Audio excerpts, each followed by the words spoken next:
Hello दोस्तों, welcome back to my YouTube channel. जो student staff nurse की तैयारी कर रहे हैं, बिहार स्टाफ नर्स या रेलवे स्टाफ नर्स, उनके लिए ये वीडियो काफ़ी ज़्यादा इम्पोर्टेंट रहने वाला है। तो बने रहिएगा मेरे वीडियो में। आज का सेशन काफ़ी ज़्यादा इम्पोर्टेंट होने वाला है। तो पहले भी 2 वीडियो मैंने अपलोड कर दिया है। ये आज का तीसरा क्लास है जिसमें हम पढ़ने जा रहे हैं MMR। तो सबसे पहले जानेंगे कि MMR क्या होता है। तो MMR का मतलब होता है मैटरनल मोर्टेलिटी रेशियो, मातृ मृत्यु अनुपात। It is A best social indicator causes most common. MMR क्या होता है? हेमरेज और पोस्टपार्टम हेमरेज होता है। Express with 1 lakh live birth में, जिसमें MMR में 1 लाख लाइव बर्थ में इंडिया का रैंक जो है वो 97 है। सबसे ज़्यादा हाईएस्ट जो है 195 असम का, और लोएस्ट जो है वो केरल का 19 है। इसमें एक होता है अंडर 5 मोर्टेलिटी में, जो होता है अंडर 5 मोर्टेलिटी वो सोशियो इकोनॉमिकल इंडिकेटर होता है। उसमें एग्जाम्पल क्या होगा? Pneumonia. Best social economical indicator under 5 mortality या IMR होता है। ये कभी कभी क्वेश्चन पूछता है कि बेस्ट सोशियो इकोनॉमिकल इंडिकेटर क्या होता है, तो अंडर 5 मोर्टेलिटी या IMR होता है। अब जानेंगे कि सेक्स रेशियो क्या होता है। सेक्स रेशियो होता है नंबर ऑफ फीमेल पर 1000 ऑफ मेल। तो अभी इंडिया का जो है सेक्स रेशियो वो 1020 है। कि इरेडिकेशन क्या है और इलिमिनेशन क्या है। तो इरेडिकेशन क्या होता है? इरेडिकेशन होता है न ही बीमारी मौजूद है और न ही पॉजिटिव एजेंट मौजूद है, उसे इरेडिकेशन कहते हैं। Also known as tear out by root, जड़ से उखाड़ कर फेंक देना, ये होता है eradication. Disease and causative agent both are absent, ना बीमारी मौजूद न ही उसका कॉजेटिव एजेंट प्रेजेंट होता है, दोनों एब्सेंट होते हैं, उसी को हम इरेडिकेशन बोलते हैं। एग्जाम्पल में देखा जाए तो स्मॉल पॉक्स ये इरेडिकेशन का एग्जाम्पल हो गया। अब जानेंगे इलिमिनेशन क्या होता है। तो इलिमिनेशन होता है बीमारी मौजूद नहीं है पर पॉजिटिव एजेंट मौजूद है, उसे इलिमिनेशन कहते हैं। Disease not present but agent still present. Example में क्या होता है? पोलियो, यानी कि पोलियो जो है उसमें क्या बीमारी मौजूद नहीं होता है पर पॉजिटिव एजेंट उसमें मौजूद होते हैं। अब जानेंगे आइसोलेशन क्या होता है, क्वारंटाइन क्या होता है। दोनों का मतलब होता है अलग करना, जिसमें आइसोलेशन अलग होते हैं और क्वारंटाइन अलग होते हैं। सेपरेशन ऑफ इन्फेक्टेड पर्सन या पेशेंट होता है। मैक्सिमम कम्युनिकेबिलिटी होता है आइसोलेशन में। सेकेंडरी लेवल ऑफ प्रिवेंशन होते हैं। सेकेंडरी लेवल ऑफ प्रिवेंशन क्या होता है? बीमारी के मौजूद में बीमार व्यक्ति को अलग करना सेकेंडरी लेवल ऑफ प्रिवेंशन कहलाते हैं। अब क्वारंटाइन जानेंगे। क्वारंटाइन क्या होता है? तो क्वारंटाइन होता है separation of healthy person but expose. Maximum incubation period, risk factor की मौजूदगी में बीमारी को आने से रोकना प्राइमरी लेवल ऑफ प्रिवेंशन कहलाता है। Primary level of prevention first quarantine against plague. Plague जो है फर्स्ट क्वारंटाइन अगेंस्ट क्या है? प्लेग है। अब जानेंगे कि इंडेमिक क्या होता है। तो इंडेमिक होता है किसी भी बीमारी का सीमित दायरे में रुक जाना, इंडेमिक कहलाता है। The disease should be present in particular regular fix constant या इंडलेंस या लोकलाइज्ड जो geographical area.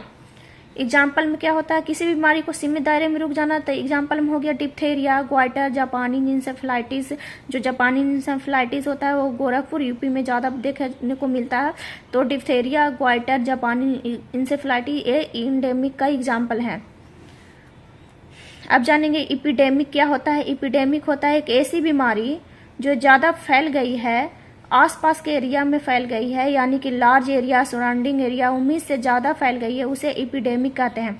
The disease should involve large geographical area, breast और सराउंडिंग या excess than exception into geographical area. Example में प्लेग या cholera जो होता है वो ज़्यादा एरिया में फैल जाता है, मतलब कि ये जो होता है ये एग्जाम्पल होते हैं एपिडेमिक का। अब जानेंगे पेंडेमिक क्या होता है। तो पेंडेमिक क्या होता है कि कोई भी बीमारी जो वर्ल्ड वाइड फैल चुकी है, एक देश से दूसरे देश में फैल चुकी है, उसे बोला जाता है pandemic. Transmission from one country to another country, worldwide transmission, involvement of international boundaries, ये जो होता है एक देश से दूसरे देश में फैल जाने को पेंडेमिक बोलते हैं। एग्जाम्पल में क्या हो गया, तो एग्जाम्पल में कोविड-19, येलो फीवर, ये अमेरिका प्लेग, ये जो है वो एक देश से दूसरे देश में कोविड-19 भी फैल गया था, तो उसे पेंडेमिक में लेके चलते हैं। एग्जाम्पल में पेंडेमिक में आता है। अब स्पोरोडिक क्या होता है, स्पोरोडिक होता है बीमारी का छोटे छोटे टुकड़ों में पाया जाना, हिडन केस के रूप में देखने को मिलता है, उसे कहते हैं sporadic. Scattered case disease should be present case care seen with irregular interval, उसे बोलते हैं स्पोरोडिक। एग्जाम्पल में पोलियो। वो खत्म हो गया। अब जानेंगे लेवल ऑफ प्रिवेंशन। प्रिवेंशन क्या है, तो लेवल ऑफ प्रिवेंशन अलग अलग तरीका, 4 तरीका को देखने को मिलता है। तो पहला, अलग अलग स्तर पर बीमारी का बचाव क्या होता है, लेवल ऑफ प्रिवेंशन कहलाते हैं। पहला में हो जाता है disease, impairment, disability, handicap. Disease में मतलब होता है इवेंट का होना, मूवमेंट या इंसिडेंस। इम्पेयरमेंट मीन्स होता है डिफिशियंसी मतलब कमी। डिसेबिलिटी मतलब कि होता है डिफिकल्टी इन एबिलिटी या unable to do routine work. Handicap होता है इफेक्ट अपॉन लाइफ। अब जानेंगे कि टाइप ऑफ प्रिवेंशन।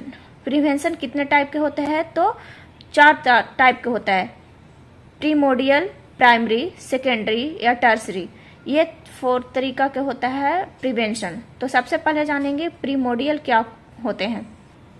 तो प्रीमोडियल लेवल ऑफ प्रिवेंशन का मतलब होता है डिजीज एब्सेंट, बीमारी पैदा करने वाली पॉजिटिव एजेंट एब्सेंट होता है। प्रीमोडियल लेवल ऑफ प्रिवेंशन में पॉजिटिव एजेंट एब्सेंट होते हैं, बीमारी पैदा करने वाला कारक एब्सेंट होता है, रिस्क फैक्टर एब्सेंट होता है, बीमारी को बढ़ावा देने वाली रिस्क फैक्टर भी एब्सेंट है। इसमें प्रीमोडियल लेवल ऑफ प्रिवेंशन में सारा चीज एब्सेंट होते हैं। टारगेट इसका क्या होता है, टारगेट होता है बीमारी को बढ़ावा देने वाले कारक को आने से रोकना। प्रिवेंशन ऑफ रिस्क फैक्टर होता है। इसमें मोड ऑफ एक्शन लेकर चलते हैं हेल्थ एजुकेशन। इसमें ज्यादातर का एक्शन क्या लेकर चलते हैं कि ज्यादा शिक्षा देना, हेल्थ एजुकेशन देना। ये प्रीमोडियल लेवल ऑफ प्रिवेंशन होते हैं। सेकंड होता है प्राइमरी लेवल ऑफ प्रिवेंशन। इसमें डिजीज एब्सेंट होता है, रिस्क फैक्टर प्रेजेंट होता है। इसमें बीमारी एब्सेंट होता है लेकिन रिस्क फैक्टर क्या होता है, प्रेजेंट होता है। टारगेट होता है प्रिवेंशन ऑफ डिजीज में क्या लेकर चलते हैं, एमओए मतलब होता है एमओए मतलब जानते हैं कि मोड ऑफ एक्शन होता है। तो मोड ऑफ एक्शन में पहला लेकर चलेंगे हेल्थ एजुकेशन और दूसरा स्पेसिफिक प्रोटेक्शन होता है। हेल्थ एजुकेशन माने पूरे शरीर को स्वस्थ रखना, हाइजीन मेंटेन करना, ये होता है प्राइमरी लेवल ऑफ प्रिवेंशन में। इन्वायरमेंटल क्लीनिंग रखना माने इन्वायरमेंट क्लीन रखना, गुड न्यूट्रिशन, एक्सरसाइज वगैरह, ये सब जो आता है प्राइमरी लेवल ऑफ प्रिवेंशन में आता है। स्पेसिफिक प्रोटेक्शन में होता है एक ऐसा तरीका जो जिस बीमारी को बचाने के लिए दोगे बस उसी से बचाएगा, जैसे contraception, immunisation, PPE kit, helmet, seat belt, prophylaxis, मतलब कि जिस बीमारी को बचाने के लिए जो चीज का यूज करेंगे बस वहीं तक सीमित रहेगा। ये होता है स्पेसिफिक प्रोटेक्शन। तीसरा होता है सेकेंडरी लेवल ऑफ प्रिवेंशन। तो सेकेंडरी लेवल ऑफ प्रिवेंशन में क्या होता है, डिजीज प्रेजेंट होता है, पॉजिटिव एजेंट भी प्रेजेंट होता है। टारगेट होता है halt the progress of disease it's incipient stage and prevent the chances of complication. बीमारी को रोकथाम करना उसकी प्रारंभिक अवस्था से ताकि कॉम्प्लिकेशन में कन्वर्ट ना हो, वो सेकेंडरी लेवल ऑफ प्रिवेंशन का टारगेट होता है। इसका मोड ऑफ एक्शन क्या लेकर चलेंगे, तो इसका मोड ऑफ एक्शन में लेकर चलेंगे इजिली डायग्नोसिस या सेकंड हो जाएगा प्रॉपर ट्रीटमेंट। इजिली डायग्नोसिस में क्या होगा, ऑल टाइप ऑफ डायग्नोसिस हो जाएंगे, स्क्रीनिंग टेस्ट हो जाएगा, BSE, PAP, smear, TSE. BSE मतलब based self examination, PAP smear हो गया, टीएसी हो गया, टेस्टिकुलर सेल्फ एग्जामिनेशन होगा। प्रॉपर ट्रीटमेंट में होगा देश और दुनिया का सारा इलाज प्रॉपर ट्रीटमेंट में, यानी कि all type of treatment. Contract surgery only, इसमें किसी भी प्रकार की सर्जरी नहीं होती है, सिर्फ मोतियाबिंद की होती है। तो ये प्रॉपर ट्रीटमेंट में लेकर चलते हैं। तो मोड ऑफ एक्शन में 2 तरीका का, इजिली डायग्नोसिस और प्रॉपर ट्रीटमेंट। अब चौथा होगा tertiary level of prevention. Tertiary level of prevention में होता है कि कोई भी बीमारी जिसमें कॉम्प्लिकेशन आ चुका है या बीमारी अपनी एंड स्टेज में जा चुका है तो उसे टर्सरी लेवल ऑफ प्रिवेंशन कहते हैं। कॉम्प्लिकेशन जो होते हैं पॉजिटिव होते हैं, डिजीज इट्स एंड स्टेज में हो जाता है तो टर्सरी लेवल ऑफ प्रिवेंशन में इसमें टारगेट लेकर चलते हैं। मोड ऑफ एक्शन में डिसेबिलिटी लिमिटेशन या रिहेबिलिटेशन, इसमें all type of surgical correction, glasses for I, ये इसमें हो जाते हैं ये दोनों। और रिहेबिलिटेशन में होता है physiotherapy, self blood glucose monitoring, पोस्टमेटिक सर्जरी या आर्टिफिशियल ऑर्गन यानी नकली हाथ पांव लगाना, ये हो जाता है रिहेबिलिटेशन में। आप जानेंगे mode of transmission. Mode of transmission क्या होता है? कोई भी बीमारी का एक व्यक्ति से दूसरे व्यक्ति में जाने का तरीका मोड ऑफ ट्रांसमिशन कहलाता है। It is a way of transmission of disease from one person to another person. तो ये होता है mode of transmission. Mode of transmission two type का होता है, डायरेक्ट मोड ऑफ ट्रांसमिशन और इनडायरेक्ट मोड ऑफ ट्रांसमिशन। पहला डायरेक्ट मोड ऑफ ट्रांसमिशन क्या होता है? बीमारी देने वाला और लेने वाला दोनों एक परस्पर मिलेंगे तो वो डायरेक्ट मोड ऑफ ट्रांसमिशन होता है। उसमें 6 तरह का मोड ऑफ ट्रांसमिशन जानेंगे, मतलब डायरेक्ट मोड ऑफ ट्रांसमिशन, जिसमें पहला होता है ड्रॉपलेट। तो ड्रॉपलेट में क्या होता है? When infected person coughing, sneezing, laughing, even talk loudly, then near stand healthy person inhale the fine droplet and get disease. मतलब कि ड्रॉपलेट इन्फेक्शन किसी भी तरीका से हो सकता है। नज़दीक में व्यक्ति को ये इतना कम होता है कि it is A more than 5 micron should not travel more than 3 feet distance. ये वजन से भारी होता है ये ड्रॉपलेट। साइज मोर देन मतलब 5 माइक्रोन से भी ज़्यादा होता है, मतलब थोड़ा ज़्यादा होता है, मोर देन 5 माइक्रोन। तो ये 3 फीट से ज़्यादा डिस्टेंस तय नहीं कर सकते। तो ये ड्रॉपलेट जो इन्फेक्शन है वो जल्दी से मतलब हेल्दी पर्सन को बीमार कर सकता है। तो ये ड्रॉपलेट इन्फेक्शन होता है। तो ड्रॉपलेट इन्फेक्शन किस किस तरीका से होता है? तो कफिंग से हो सकता है, नीजिंग से होता है, लाफिंग से होता है, या टॉक लॉडली ज़्यादा बात करने से, मतलब जोरों से बात करने से हो जाता है। तो ये ड्रॉपलेट इन्फेक्शन काफ़ी ज़्यादा मतलब कि हेल्दी पर्सन को डिजीज़ कर देता है, बीमारी कर देता है, बीमार कर देता है। इसमें एग्जाम्पल में कोविड-19, चिकन पॉक्स वगैरह ड्रॉपलेट इन्फेक्शन में आता है। दूसरा होता है क्लोज फिजिकल कॉन्टेक्ट। तीसरा होता है सेक्सुअली इनोकुलेशन ऑफ स्किन या म्यूकस मेम्ब्रेन, कॉन्टेमिनेटेड सॉइल या ट्रांसप्लेसेंटल या वर्टिकल। तो क्लोज फिजिकल कॉन्टैक्ट कैसे होता है? चमड़े की बीमारी होता है जैसे स्कैबिज या स्कैबिज लेप्रोसी। सेक्सुअली से हो जाता है, HIV एड्स या सिफिलिस। और इनोकुलेशन ऑफ स्किन या म्यूकस मेम्ब्रेन से हो जाता है रैबीज या टेटनस। और ये कॉन्टेमिनेटेड सॉइल से वॉर्न इन्फेस्टेशन हो जाता है। ट्रांसप्लेसेंटल या वर्टिकल से रूबेला, माँ से बच्चे में जाने वाला बहुत सारा बीमारी जो होता है ट्रांसप्लेसेंटल या वर्टिकल से हो जाता है। तो ये ड्रॉपलेट इन्फेक्शन में डायरेक्ट मोड ऑफ ट्रांसमिशन में ये 6 तरीका से आप देख लिए कि किस किस तरीका से ये डायरेक्ट बीमारी जाता है, हेल्दी पर्सन को अनहेल्दी कर देता है। तो ये हो जाता है डायरेक्ट मोड ऑफ ट्रांसमिशन। आप जानेंगे इनडायरेक्ट मोड ऑफ ट्रांसमिशन क्या होता है। तो इनडायरेक्ट मोड ऑफ ट्रांसमिशन जो होता है, बीमारी देने वाला और लेने वाला आपस में नहीं मिलते हैं, किसी के थ्रू जाता है बॉडी में, तो वो हो जाता है इनडायरेक्ट मोड ऑफ ट्रांसमिशन। जैसे कि transmission of disease from one person to another person but source of infection and host not meet together.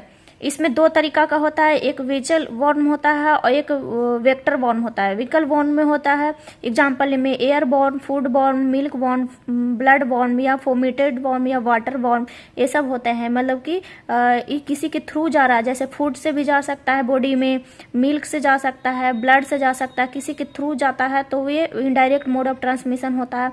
Vector borne में हो जाता है थ्रू मॉस्किटो। वेक्टर बॉर्न में मॉस्किटो से बीमारी जो जाता है वो वेक्टर बॉर्न होता है। वेक्टर बॉर्न 2 तरीका से होता है, एक मैकेनिकल वेक्टर बॉर्न या बायोलॉजिकल वेक्टर बॉर्न।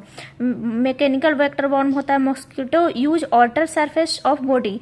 बीमारी जो होता है जो मच्छर के बाहरी आवरण में घुस गया है, मतलब कि बाहरी आवरण से होता है। जैसे हमारे खान पान पे मच्छी मक्खर बढ़ जाते हैं तो उससे भी हमारा बॉडी जो होता है इन्फेक्टेड होता है, किसी के थ्रू आता है तो वो, यानी कि ये ज़्यादा देखा जाता है वेक्टर बॉर्न यानी मॉस्किटो से ही होता है।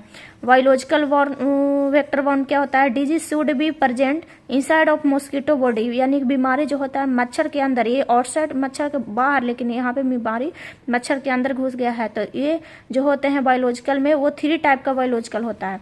पहला होता है प्रोपोगेटिव होता है, साइक्लोप्रोपेगेटिव या साइक्लो डेवलपमेंट होता है। साइक्लोप्रोपेगेटिव और साइक्लो डेवलपमेंट या प्रोपेगेटिव होता है। 3 तरह का बायोलॉजिकल वेक्टर फॉर्म होते हैं। तो इसमें क्या होता है? ओनली रेप्लिकेशन प्रेजेंट होता है, यानी सिर्फ बीमारी फैलना मच्छर के शरीर में, तो जैसे प्लेग, ये प्रोपेगेटिव में आता है। साइक्लोप्रोपेगेटिव में होता है replication should be present as well as cyclic chain seen. जैसे एग्जाम्पल में हो गया मलेरिया। मलेरिया रोकने के लिए एक होता है गैम्बोसिया फिश होता है। गैम्बोसिया फिश क्या होता है? ये मछली और ये मछली है गैम्बोसिया फिश, और मछली का लार्वा अगर किसी मच्छर को पिला दें तो मलेरिया नहीं होगा, यानी मलेरिया अगर मच्छर को नहीं होगा तो हम लोग को भी नहीं होगा। तो ये मलेरिया रोकने के लिए गैम्बोसिया फिश सबसे ज़्यादा इंपॉर्टेंट होता है, यानी कि अगर इसका लार्वा अगर पिला दिया जाए मच्छर को तो हम लोग को भी मलेरिया नहीं होगा।